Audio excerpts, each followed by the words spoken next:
একেবাৰে সহজতে ব্ৰইলাৰ মাংসৰ এটা ৰেচিপি বনালোঁ। ইমানেই যে সোৱাদ হ'ব ভবা নাছিলোঁ। দেখাত যেনেকুৱা আছে খাবলৈ খুবেই ধুনীয়া সোৱাদ হয়। আহকচোন কেনেকৈনো মই বনালোঁ তাকে দেখাওঁ।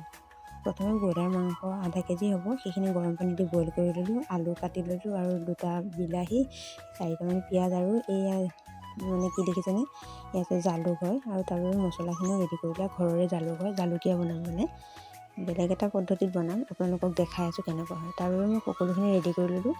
জিৰা, জালুক, বিশেষ মছলা নিদিওঁ, এইখিনি দিয়ে মই কৰিম। পেষ্টটো বনাই ল'লোঁ আৰু ৰেডি কৰিছোঁ।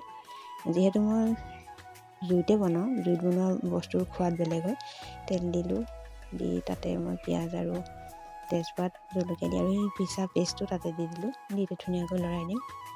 তাতে হালধি দিলোঁ, নিমখ দিলোঁ, দি এতিয়া আকৌ ধুনীয়াকৈ লৰাই দিম। এই তাতে মই মাংসখিনি দি দিলোঁ। মাংসখিনি দি লৈ এতিয়া ধুনীয়াকৈ লৰাই দিলোঁ। দি এতিয়া ঢাকি দিলোঁ। মানে ধুনীয়াকৈ ভাজিব লাগিব, ড্ৰাই ফ্ৰাই কৰি ল'ব লাগিব।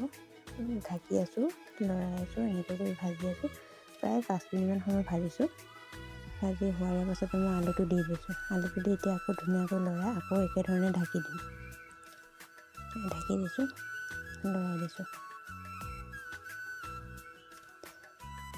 লাগি ধৰিব দিব নালাগে আৰু জুইটো কমাই দিছোঁ।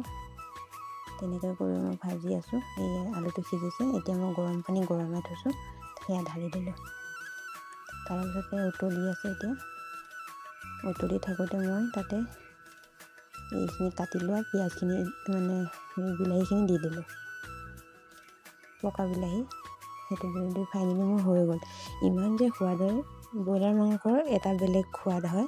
আপুনি যদি খোৱা নাই এনেদৰে বনাই খাব, আৰু যদি ভাল পালে লাইক কমেণ্ট কৰি দিবচোন দেই। তেনেহ'লে আজিলৈ বাই বাই।